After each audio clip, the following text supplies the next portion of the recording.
The Nvarian Empire had conquered 50 star systems over 300 years.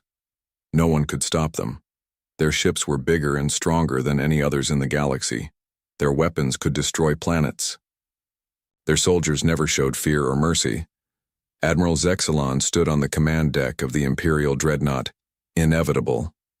His 4 arms were folded behind his back as he watched the view screen. The planet below, Terius IV, was putting up a fight. It would not matter. None of their fights ever mattered. "Status report," Zexalon said. His voice was like dry leaves rustling together. Sub-Commander Vextra approached and bowed her head. Her exoskeleton clicked as she moved. "Their orbital defenses are at 20% capacity. Our first wave has breached the atmosphere. Ground forces report minimal resistance." Zexalon's mouth parts twitched in what passed for a smile among the Nvarians. "How long until full surrender?" 3 hours, Admiral. Perhaps 4. Acceptable.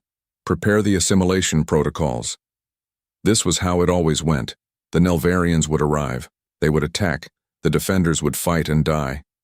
Then the survivors would become workers in the Great Hive.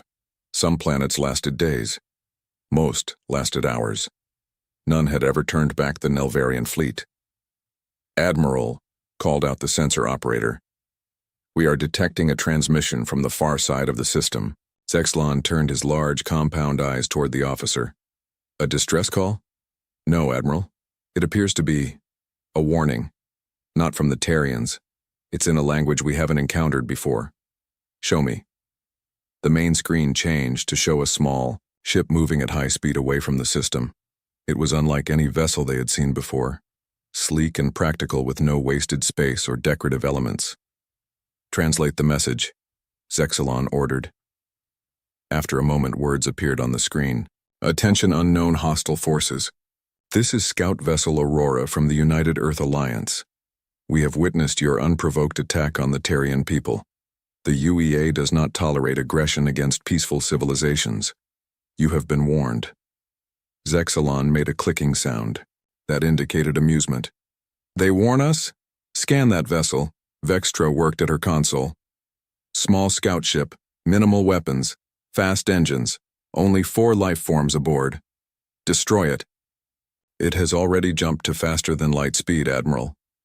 Zexalon dismissed the matter with a wave of his upper right arm. "It is of no consequence. Another species that will soon learn its place in our empire. Continue the invasion." As predicted, Terius IV fell in just over 3 hours.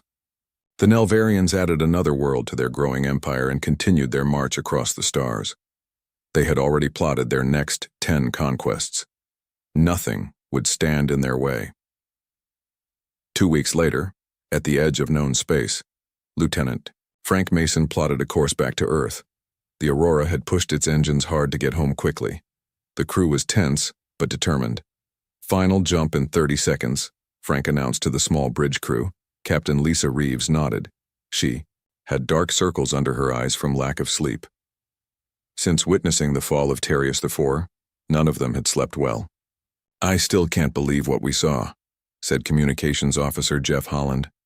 "Those aliens just took the planet. 6 billion people, just like that." Lisa's jaw tightened. "And they've done it 50 times before, according to what we learned." From the Terrian broadcasts, Science Officer Diane Chen looked up from her station. "The Terrians called them the Nvarians.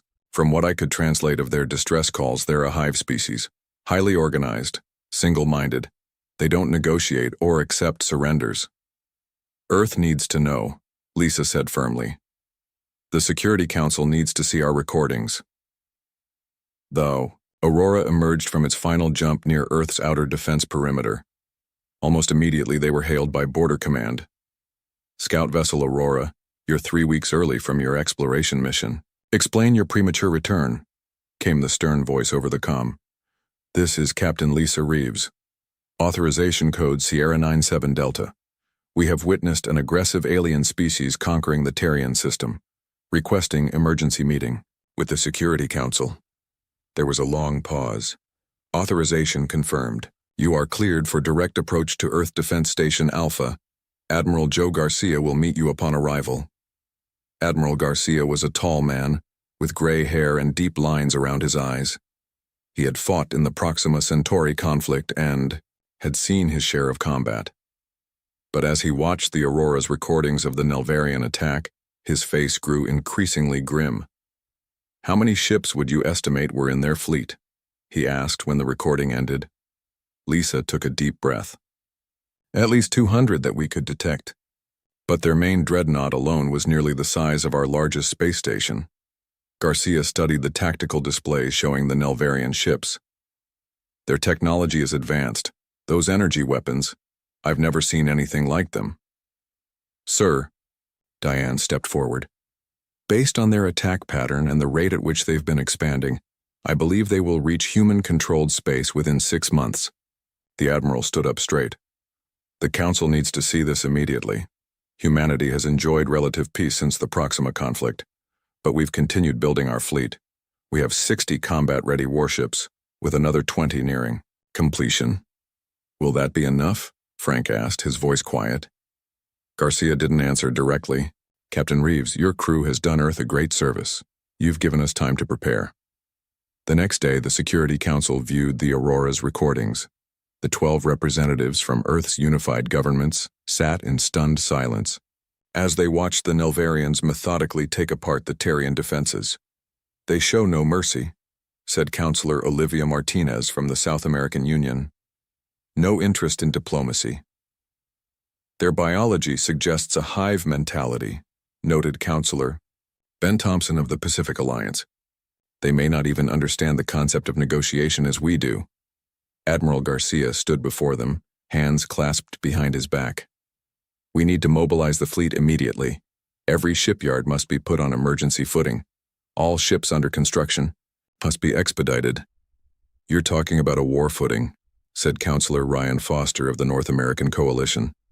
"I'm talking about survival," Garcia replied. "These Nvarians have conquered 50 worlds. They've never been stopped. We need to be the first." The Council voted unanimously to prepare for war. Within days, humanity began the largest military buildup in its history. Shipyards across the solar system worked around the clock. Reserve officers were called up to active duty. Training programs were accelerated. On the bridge of the newly commissioned warship USS Defender, Commander Eric Wells reviewed his orders. The Defender was one of Earth's newest and most advanced vessels. It carried experimental weapons and defense systems that had never been field-tested. "Lieutenant Amber Garrett reporting for duty, sir," said a young woman with short brown hair as she stepped onto the bridge. "Welcome aboard, Lieutenant. You're our new tactical officer?" "Yes, sir. Graduated top of my class at the academy." Eric nodded. "Good.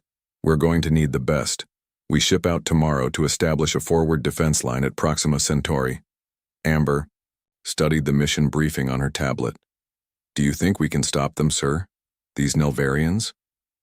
Eric looked out the viewport at the stars. Somewhere out there, an unstoppable force was moving toward Earth, conquering everything in its path. "They've never faced humans before, Lieutenant. We'll show them why that was their mistake." 3 months passed since the Aurora brought its warning to Earth. The human fleet grew stronger each day. New ships joined the defense line at Proxima Centauri. Weapons were tested, plans were made. Everyone worked without rest. Commander Eric Wells sat in his office aboard the USS Defender. The ship had become home to him and his crew. They had trained together, preparing for the fight that was coming. Eric studied the latest intelligence reports. The Nvarians had conquered 2 more systems. They were getting closer. A knock on his door pulled him from his thoughts. "Enter," he called. Lieutenant Amber Garrett stepped inside. "Sir, we've received new orders from Admiral Garcia." Eric took the datapad she offered. He read quickly, then looked up with surprise. "They want us to move beyond Proxima, into the Arcturus system?" "Yes, sir. Intelligence believes the Nvarians will pass through there next.